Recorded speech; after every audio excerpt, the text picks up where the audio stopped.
Our readings today draw us to the very heart of what it means to be a follower of Jesus Christ, the difference that faith in Jesus should make in our lives, and that is in the truth and the power of the resurrection of the body, that Jesus Christ has been raised from the dead, and because of that, everything has changed. And so we see this, and it starts with the Sadducees. And a lot of times, if we're not familiar with kind of the context of Jesus' day and age, we just hear different groups and different, the Sadducees, the Pharisees, or the Zealots, or the different people. We think they're all kind of the same thing. But within Judaism in the time of Jesus, there was huge divisions in what people believed. And this can be seen in the Pharisees, who oftentimes run into conflict with Jesus. They were the ones who actually survived the destruction of Jerusalem in the year 70. So most rabbinic Judaism comes from the Pharisees. St. Paul was a member of the Pharisees. That's where he received his theological training.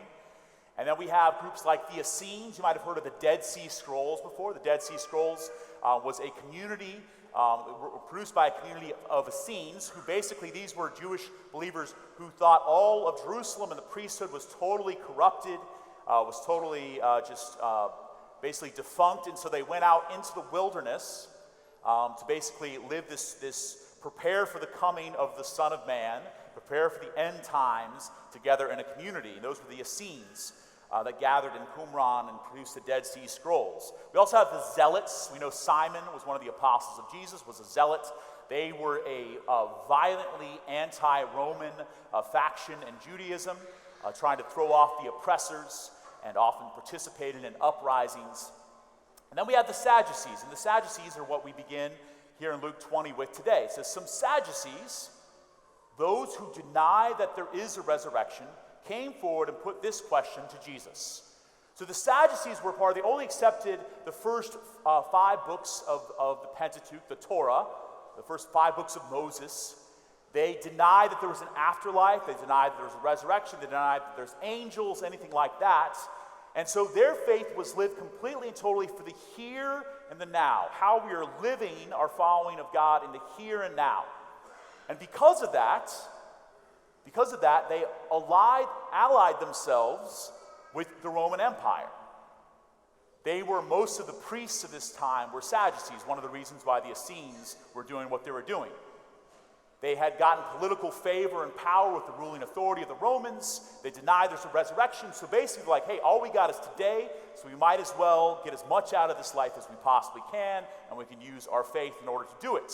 So in order to try to prove the ridiculously in their eyes of the resurrection of the dead, they shared this kind of like thought experiment, this ad absurdum kind of reality to Jesus. Well, if the resurrection is real, then what about this guy who marries a woman and then he dies, and so his brother marries her and then he dies, and all 7 brothers marry her and they all die. In the resurrection, we're going to have this kind of like celestial reality show sort of fight between all these men who married this woman and what's going to happen with that, and trying to show how ridiculous this is. And so Jesus points beyond their trap, because you can't trap Jesus, points beyond their trap to the truth of the resurrection and how this can and should impact the way we live our lives, which is really a good challenge for us, because I think oftentimes, even though we might be followers of Jesus, we might show up to church, oftentimes we can live and behave and think like Sadducees, as if there is no resurrection, as if this life is all there is. And because of that, our practice of the faith is diminished, is robbed really of its power and vitality and heart. And we know this in particular when we read the accounts of the martyrs. So we're in chapter 7 of the second book of Maccabees. Maccabees is one of those books written just before, about 200 years before the time of Jesus, a time of great persecution. The Greeks have occupied, the remnants of Alexander the Great's empire have occupied Israel. They're having a violent persecution of the Jewish people. They're forcing them to acquiesce to Greek practices, to forsake their dietary laws, to eat pork, to attend Greek gymnasiums, to get rid of circumcision, all these things that were essential to the Jewish people and their self-identity. And so people that resisted were being killed in horrific ways. And 1st and 2nd Maccabees is probably the most violent books in the entire Bible. The uprising against the Greeks, the victories of Judas Maccabeus and his sons are really amazing. It's kind of the Braveheart of the Bible. So if you love Braveheart, you'll love 1st and 2nd Maccabees. I highly recommend it. But we have this testimony to bravery in the face of torture and martyrdom from this mother and her 7 sons in chapter 7 of 2nd Maccabees. And everything that they do is linked to how they can face down these tortures, this threat of death, and to be tortured and to die is because of their faith, which was not yet completely developed as it is for us, in the resurrection.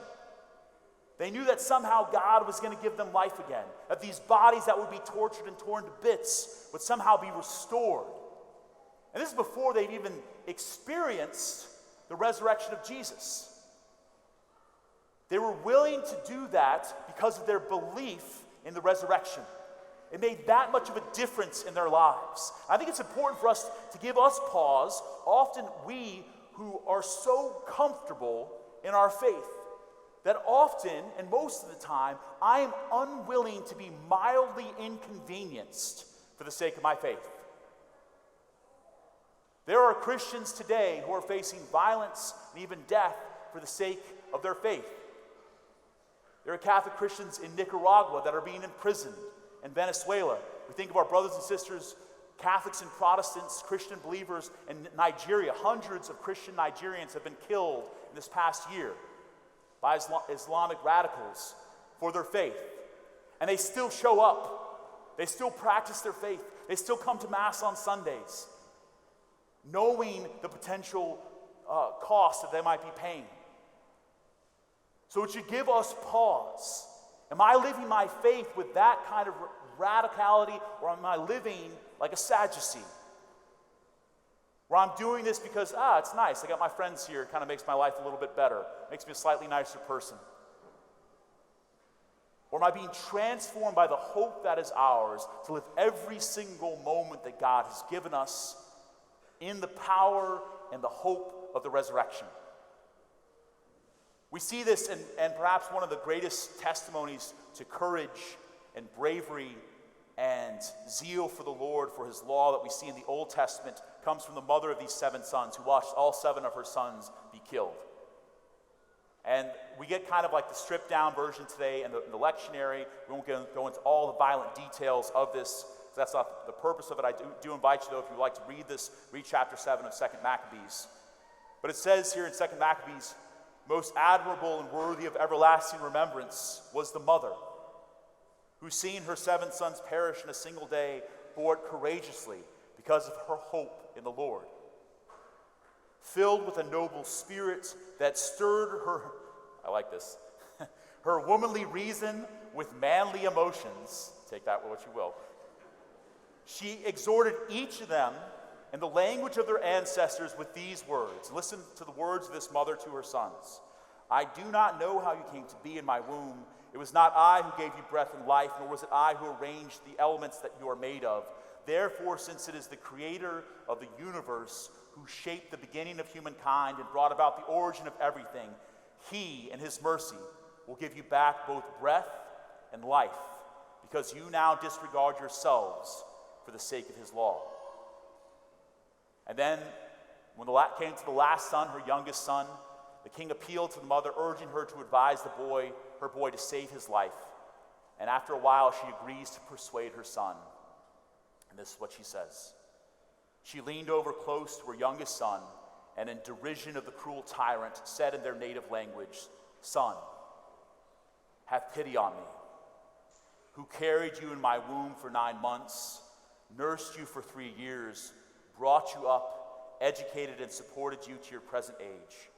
I beg you, child, look at the heavens and the earth and see all that is in them. Then you will know that God did not make them out of existing things. Do not be afraid of this executioner, but be worthy of your brothers and accept death, so that in the time of mercy I may receive you again with your brothers. We have people in this world who are willing to die in order to bring death to others.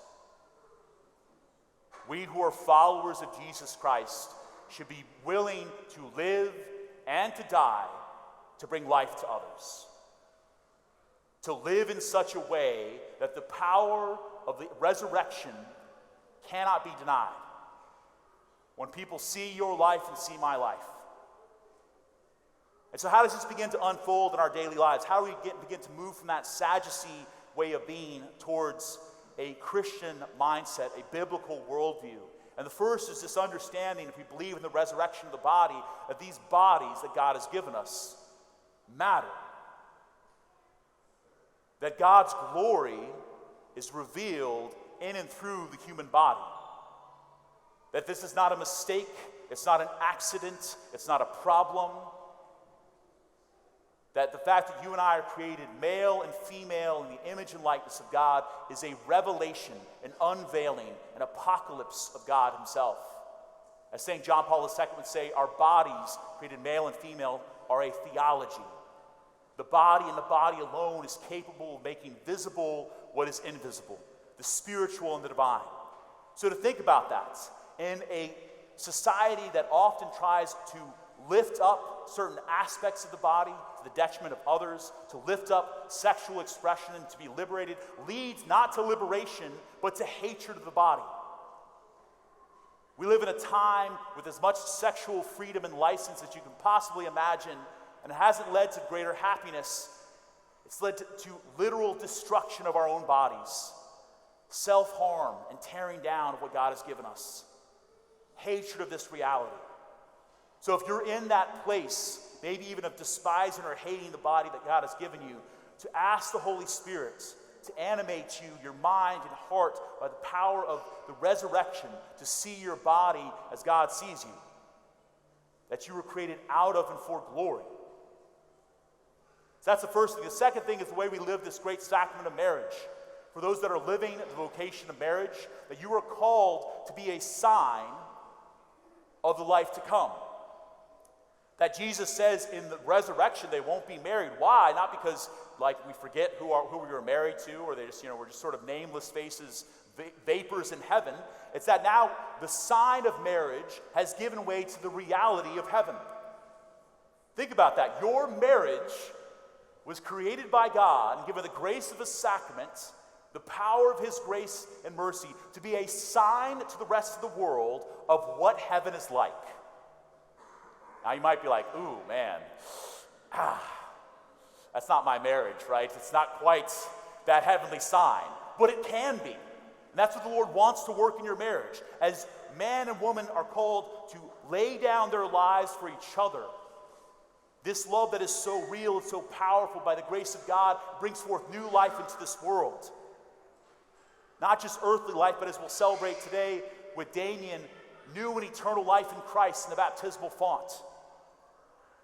It becomes a sign to us of the way that Christ loves his church, his bride. So to take seriously your vocation, your call, to lay down your life for your spouse, to love them all the way into heaven.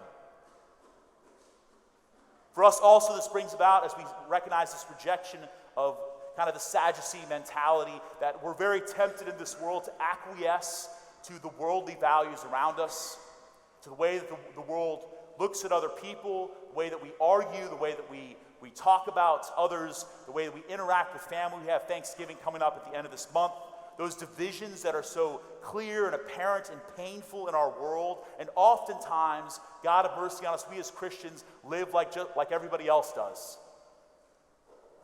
But if the resurrection is real, we have to reject that Sadducee way of living and say, because I am made in the image and likeness of God, and so is my brother, so is my sister, so is my mother-in-law or daughter-in-law or brother-in-law, so is my whole family, so are my neighbors, then I need to live my life in such a way that I'm drawing them with me as we go into eternity, towards the glory for which we are made.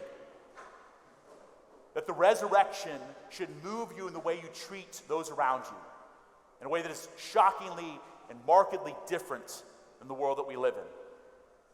So today, as we turn towards the Lord, as we will celebrate now the sacrament of baptism, the grace of God poured out upon Damien, this reality that Damien does not earn, does not achieve. He didn't pass a test in order to get here. He didn't even put those clothes on this morning, I'm pretty sure. Someone else put those on for him. But what does he become a sign to us of? That faith, that salvation, that the grace of God is this pure and gratuitous gift. And because of that, Damien and each one of us live in the hope that is ours in Jesus Christ. That we turn away from the lies of living our faith like Pharisees.